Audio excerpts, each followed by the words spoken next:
Everyone, it's Emily Fox. Today's video is going to be a fall book recommendation. It is definitely fall already here. The leaves are changing. I had to turn on the heater yesterday. I am not happy about it. So I thought it would be the perfect moment to recommend some mystery and thriller books that I've enjoyed. To be honest, it took me 3 years to do an updated one. I will link the one I had done in 2017. I had to look it up.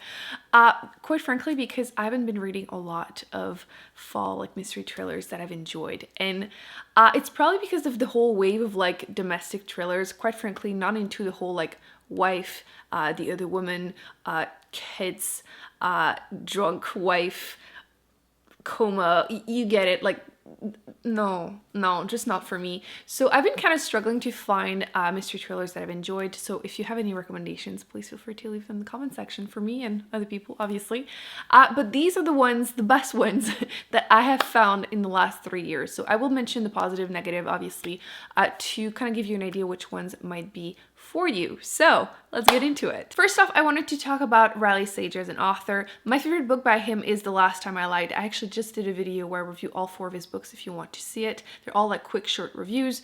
That one is my favorite, but it's like in his summer camp, so like depending on where you live, might want to read it now before fall. But the one I wanted to mention for this video is Home Before Dark because it is in a haunted house, and I don't know about you, but I do love the creepy vibes, and I definitely got that in that book. In this book, you're following a woman who lived in that haunted house for about 2 weeks when she was very young. She doesn't remember what happened, but her family fled the place. The author kind of plays with timelines, what chapter you're following, what happened in the book, and then what's happening now that her dad died and left the house to her, and she goes there to renovate it, and creepy things start happening, and she's trying to discover, you know, what happened. I definitely enjoyed the creepy vibes, like I said, in that one.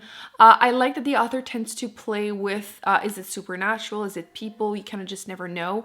And I also like that there's always a few options until the end. Like you never know exactly where it is going to go until, you know, around the ending you might have a guess. My personal issues with him is just his female characters are never really believable, and I do feel like it's once again at the weakest point of the book, but I still overall enjoyed it. I think I gave it like 3.75, and to be honest, I do tend to be quite harsh in my rating for mystery thrillers, but overall I did enjoy it, very entertaining. So if you are in the mood for a haunted house, definitely recommend Home Before Dark. I also wanted to mention it's not overly violent, and I don't feel like there are twists just for shock value, which I feel like violence and twist for shock values are things that just don't work for me. So definitely not an issue with his books. The next book I have talked about quite a bit, but I wanted to give it a quick shout out because I do feel like it's the perfect, once again, time to read it during the fall, and it is The 7.5 Deaths of Evelyn Hardcastle by Stuart Turton.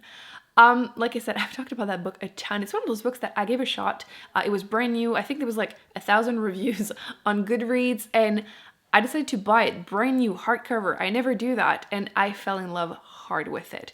You are really thrown into the story. The first 100 pages are kind of confusing if you don't know what the book is about, and I will attempt as best as I can to kind of give you an idea.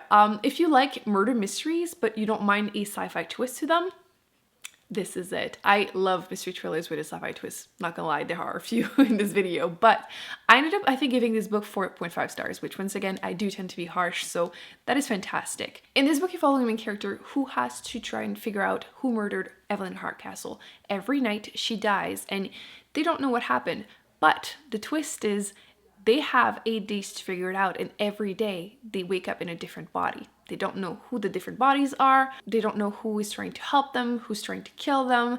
And I just really enjoyed it. The concept is fascinating, very unique. I actually hope the author is going to come out with more books with that kind of setup.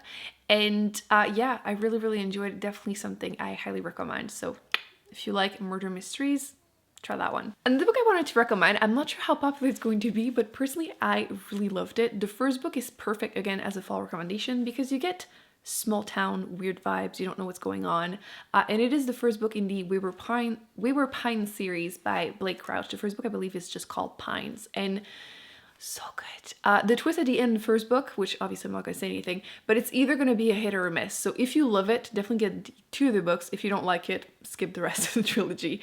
But yes, you're following this main character who is a secret agent, federal agent, whatever, and he is sent to this small little town to investigate what happened to his 2 other partners because they disappeared and they have no news. So he's trying to figure it out. Nobody's really willing to answer his questions. Again, the little weird town vibes, and things go in a weird direction, which I'm not going to say more than that, but I do think the perfect time to read it is definitely during the fall. I do recommend his other books like Recursion or Black Matter, but they're not really fall recommendations, so just throwing it out there. If you like this book by him, you will definitely like his 2 other books. The next one that is one of the best ones that I have read in the last 3 years is Pet Sematary by Stephen King.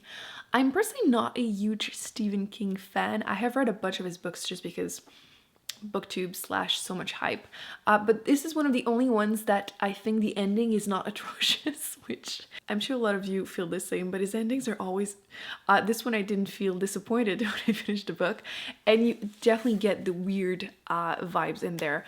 You're following a family that buys this old house, and there's this weird trail, I guess, in the forest that leads to a pet cemetery, and things are weird. I will not say more. I feel like most people probably know what it is about, but definitely worth a read just because, again, you definitely get that weird, uncomfortable feeling while reading it, which it doesn't happen, I feel like, with a ton of book. Like, I want it to happen, but I don't really get it. Definitely got this in there. There's the cat, obviously, right?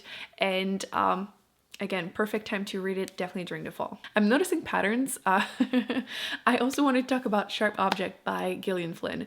I love her as an author because she writes really interesting, morally gray, messed up, let's just say it, female characters. And I feel like ever since she came out with Gone Girl, so many people have tried to do this, and that's probably when the whole like domestic thriller wave arrived, and I hate all of them, but she does it super well. In this book, you follow a main character who is a journalist, and she has to go back to the small town she grew up in to investigate a murder.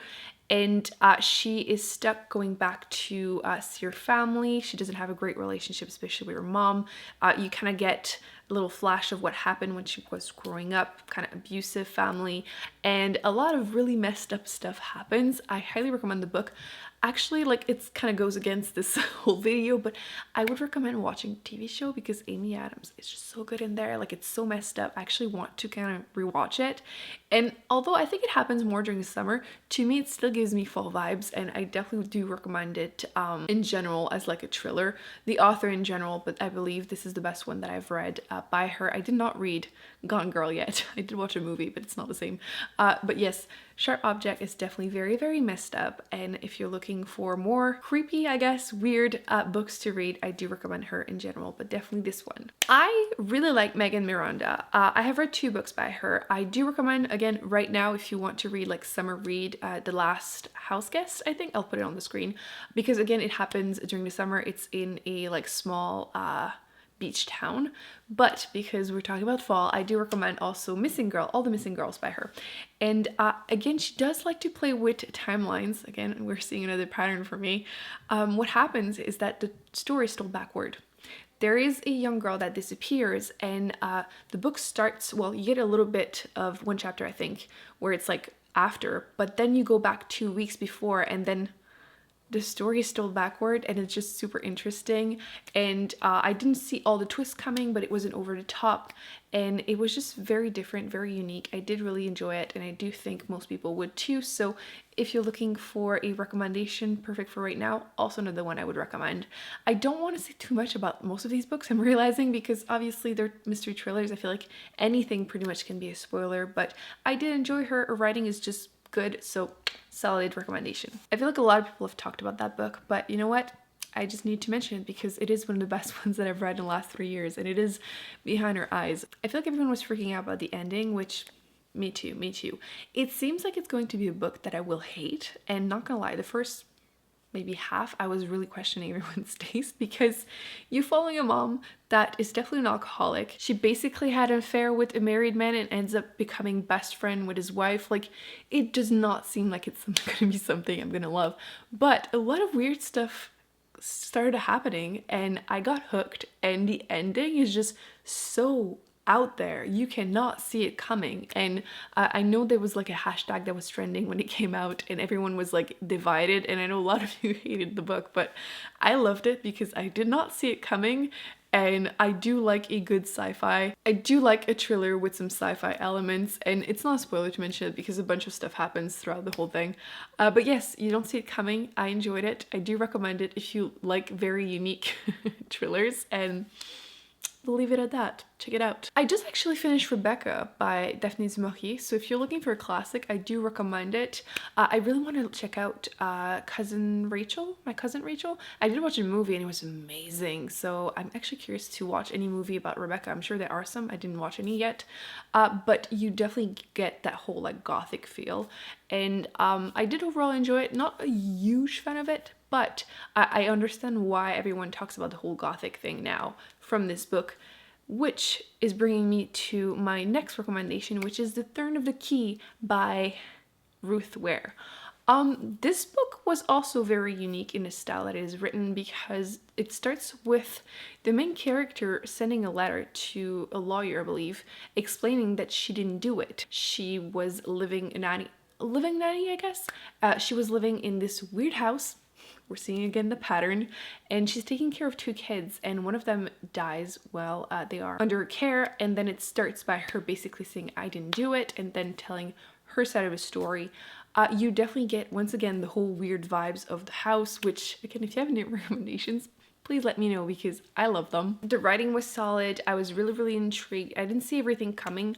Personally, I did not love the ending, which everyone is going to be divided there, but I really did like the vibes. So if you are looking for more recommendations, I do recommend her as an author in general. But yes, I'm curious to know what you thought about the ending, because people seem to be pretty divided. So these are the best ones that I've read in the last 3 years. So you can see that a lot of these are not like all-time favorites, but I do think that they are still worth a read / your taste will probably be different than mine. So let me in the comment section if you have read any of these, what you personally thought about them, and please let me know any really fantastic books that are mystery, thriller, or horror, really, because I am in desperate need for more. I do have a few on my list, actually. Let me share some. Just for fun / giving you more recommendations. The next two that I'm planning on reading, the first one is again by Megan Miranda. I did mention that I liked her books. I feel like they're usually pretty solid.